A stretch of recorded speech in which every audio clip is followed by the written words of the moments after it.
മറ്റേ വാട്സപ്പിൽ നിന്ന് നമ്മളെ പേഴ്സണൽ മെസ്സേജുകൾ എടുക്കാത്തതിൻ്റെ കാരണം എന്താണെന്ന് പറയും. അതിൻ്റെ കാരണം എൻഡ് ടു എൻക്രിപ്ഷൻ ആണെന്ന് അറിയായിരിക്കും. പക്ഷേ ഈ ഒരു സെക്യൂരിറ്റി വാട്സപ്പിൽ ഇല്ലായിരുന്നെങ്കിൽ എന്താ സംഭവിക്കാന്ന് അറിയും. പ്രൈവസി ആഗ്രഹിക്കുന്ന ആളുകളൊക്കെ മറ്റ് പ്ലാറ്റ്ഫോമായ സിഗ്നൽ, ടെലഗ്രാം പോലത്തെ സെക്യൂരിറ്റി നൽകുന്ന പ്ലാറ്റ്ഫോമിലേക്ക് മാറുമായിരുന്നു. ഇങ്ങനൊരു സംഭവം മുമ്പ് നടന്നിട്ടുണ്ടായിരുന്നു. 2021 ജനുവരിയിൽ വാട്സപ്പ് പുതിയൊരു പോളിസി കൊണ്ടുവന്നു. മറ്റേയുടെ സൈഡിൽ നിന്നുണ്ടായ കമ്മ്യൂണിക്കേഷനിലെ ഏറ്റവും വലിയ പിഴവായിരുന്നത് ആളുകളുടെ പേഴ്സണൽ ഡാറ്റ ചോർത്തുന്നു എന്നായിരുന്നില്ല, ബിസിനസ് ഡാറ്റ എടുക്കുന്നതായിരുന്നു അവർ പോളിസിയിൽ വരുത്തിയ മാറ്റം. പക്ഷേ ഇത് ലോകമെമ്പാടും വലിയൊരു പാനിക്കിനും ആളുകൾക്കിടയിൽ തെറ്റിദ്ധാരണയൊക്കെ ഉണ്ടാക്കി. വാട്സപ്പിനെതിരായ ഈ ഒരു ഭയം കത്തി നിൽക്കുന്ന ഇടയിൽ എലോൺ മസ്ക് ട്വീറ്റിൽ ഇങ്ങനെ കുറിച്ചിരുന്നു, യൂസ് സിഗ്നൽ.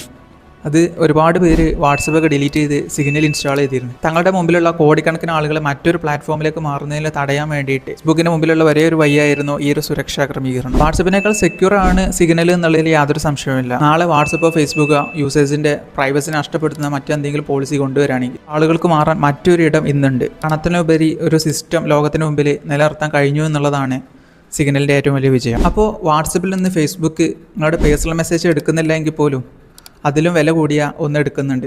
അതെന്താണെന്നുള്ളത് അറിയുന്നവർ കമൻറ്റ് ബിലോ. കൂടുതലായി കണ്ട് നമുക്ക് അടുത്ത വീഡിയോയിൽ കാണാം.